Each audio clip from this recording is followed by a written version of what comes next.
जागा वाटपाचं कुठं अडलंय तर एकनाथ शिंदेंमुळे। एकनाथ शिंदेंकडे असणाऱ्या जागा भाजपला हव्यात। पालघर, नाशिक, कल्याण, ठाणे, रत्नागिरी, सिंधुदुर्ग आणि छत्रपती संभाजीनगर या प्रमुख जागा भाजपला लढवायच्या आहेत। एकतर काहीही करून एकनाथ शिंदे या जागा सोडायला तयार नाहीयेत आणि या जागा सोडल्या तर ठाकरे गटासमोर आपण बॅकफुटला फेकले जाऊ शकतो अशी भीती शिंदे गटाकडून व्यक्त केली जाते। तर दुसरीकडे एकनाथ शिंदेंनी ज्या 8 जागा ऑलरेडी डिक्लेअर केलेल्या आहेत तिथं सुद्धा काही चांगलं चालू आहे असंही नाहीये। एकनाथ शिंदेंनी आपल्याला विचारात न घेता परस्पर उमेदवार निश्चित केले। या उमेदवारांच्या विरोधात वातावरण असल्यामुळे त्याचा फटका त्यांना बसू शकतो असा दावा भाजपने केलाय। त्यामुळे हिंगोली, कोल्हापूर, हातकणंगले अशा प्रमुख जागांवरचे उमेदवार बदलले जातील अशी शक्यता वर्तवण्यात येते। आता उमेदवार बदलणं शिंदेंसाठी सोपं ठरू शकतं का तर अजिबात नाही। स्टँडिंग खासदारांची उमेदवारी कट झाल्याचं पाहून शिंदेंसोबत असणारे स्टँडिंग आमदार हे इन्सिक्युअर होऊ शकतात।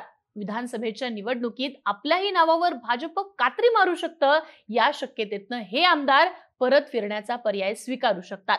त्यामुळे जाहीर केलेली नावं बदलणं, ती देखील भाजपच्या सांगण्यावरनं बदलणं, ही गोष्ट देखील एकनाथ शिंदेंसमोर अडचण वाढवणारी ठरू शकते। एकतर भाजपला महत्वाच्या जागा सोडा, भाजप सांगेल तेच उमेदवार आपल्याकडे आलेल्या जागांवर सोडा, हे दोनच पर्याय एकनाथ शिंदेंसमोर असल्यानं एकनाथ शिंदे नाराज आहेत अशा चर्चा रंगतात।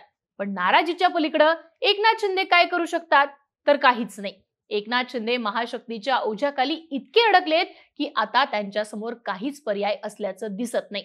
तरी सुद्धा जागा वाटपात दबाव आणण्यासाठी एकनाथ शिंदे नेमके काय प्रयत्न करू शकतात, त्यांच्या समोर कोणते पर्याय शिल्लक असू शकतात, पाहूयात या व्हिडिओतनं। नमस्कार, मी आरती आणि आपण पाहताय बोल भिडू। एकनाथ शिंदेंसमोर असणारा पर्याय क्रमांक 1, उद्धव ठाकरेंकडे माघारी फिरणं। आता हा पर्याय शिंदेंसाठी खुला आहे का तर नाही।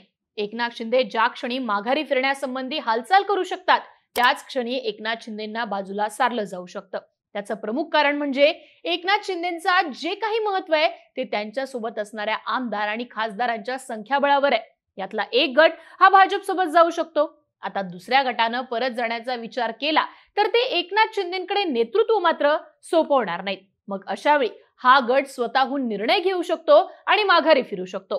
त्यातही उद्धव ठाकरे आपले दरवाजे खुले करतील का तर अजिबात नाही। एकनाथ शिंदेंचं अवमूल्यन झाल्याची गोष्ट ही ठाकरेंनाच बूस्टर डोस ठरू शकते।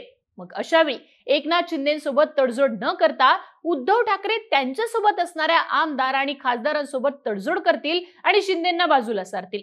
साहजिकच माघारी फिरणं हा एकनाथ शिंदेंसमोरचा पर्याय कधीच संपुष्टात आलाय। हाच पर्याय अजित पवार गटाबाबत लावायचा तर शरद पवार आणि अजित पवार हे दोन्ही नेते अगदी धक्कातंत्र देणारे नेते आहेत। अस्तित्वाची लढाई आली तर हे दोन्ही नेते एक होऊ शकतात याची जाणीव भाजप सहित मतदारांना सुद्धा आहे। शिंदेंच्या बाबतीत मात्र तसं नाहीये।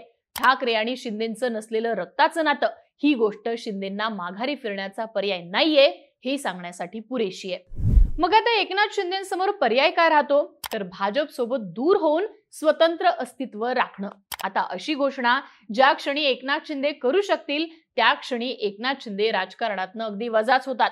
त्याचं प्रमुख कारण म्हणजे भाजप पासून दूर झालेले एकनाथ शिंदे कोणत्या आधारावर स्वतंत्र पक्ष चालवणार।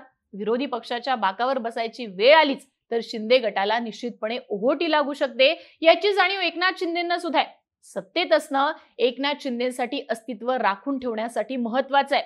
महाशक्तीच्या विरोधात जाणं, त्याच वेळी ठाकरेंना अंगावरती घेणं, या गोष्टी प्रॅक्टिकल राजकारणात एकनाथ शिंदे करू शकणार नाहीत। थोडक्यात काय तर जागा वाटपात दबाव तयार करताना महाविकास आघाडीला आपण कधीही वेगळे होऊ शकतो याची जाणीव ठाकरे सतत करून देत राहतात आणि याच मुद्द्यावरून स्वतःची बार्गेनिंग पॉवर वाढवून ते जागा वाटपात महत्वाचं स्थानही मिळवतात।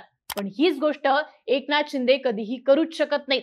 स्वतंत्र लढण्याचा पर्यायच एकनाथ शिंदे यांच्या समोर नसल्यानं जागा वाटपात एकनाथ शिंदेंची बाजू लंगडी असल्याचं अगदी स्पष्टपणे दिसून येतं। पण मग आता एकनाथ शिंदेंसमोरचा पर्याय काय तर एकच पर्याय, भाजप सोबत तडजोडी करून जागा वाटपात स्थान मिळवणं। आता हे पर्याय एकनाथ शिंदे आपली ताकद विकेंद्रित करून अंमलात आणू शकतील। म्हणजे कसं तर जागा वाटपावरून हेमंत गोडसे एकनाथ शिंदेंना भेटले किंवा हिंगोलीचे खासदार हेमंत पाटील मुंबईला आपल्या समर्थकांसहित रवाना झालेत। वास्तविक एकनाथ शिंदे आपल्या सोबत असणाऱ्या आमदार आणि खासदारांकडून आता दबाव गटाचं राजकारण करायला लागलेले आहेत। स्थानिक गट पुन्हा उद्धव ठाकरेंकडे जाईल आणि ठाकरेंना पुन्हा बळ मिळेल ही एकमेव शक्यता जी आहे ती भाजपला जागा वाटपात बॅकफुटला घेऊन जाऊ शकते. मात्र हे बळ एकनाथ शिंदेंनी अधोरेखित केलं तर एकनाथ शिंदेंना भाजपचं म्हणणं हे मान्य करावं लागेल.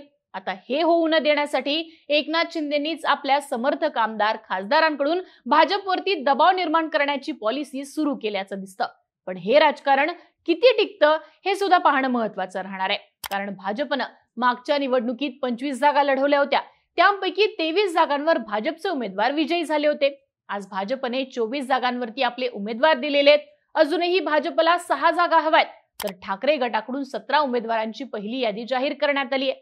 ठाकरे गट आणि भाजप असा सामना सध्या सांगली आणि ईशान्य मुंबई या 2च जागांवरती होताना दिसतोय.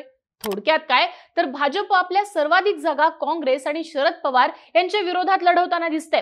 अशा वेळी शिंदेंनी जर ऐकलंच नाही तर शिंदेचे उमेदवार पराभूत झाले तरी भाजप आपल्या गतटर्मच्या 23 जागा हा आकडा कायम ठेवू शकतं. त्यामुळेच एकतर जागा वाटपात माघार घ्या किंवा निवडणुकीत पराभूत होण्याची तयारी ठेवा, या 2च अटींवर भाजप एकनाथ शिंदेंवर दबाव वाढवताना दिसून येते. थोडक्यात आज या क्षणी तरी एकनाथ शिंदेंकडे कोणताच पर्याय असल्याचं दिसून येत नाही, हे मात्र नक्की आहे. तुम्हाला काय वाटतं? जागा वाटपात जर भाजप अन्याय करत असेल तर एकनाथ शिंदे खरंच ठाकरेंकडे माघारी फिरतील का? त्यांच्या समोर नेमका कोणता पर्याय शिल्लक राहतो? तुमची मतं कमेंट बॉक्समध्ये लिहून नक्की कळवा आणि अशाच राजकीय घडामोडी पाहण्यासाठी बोलबिडूचं YouTube चॅनल नक्की सबस्क्राईब करा.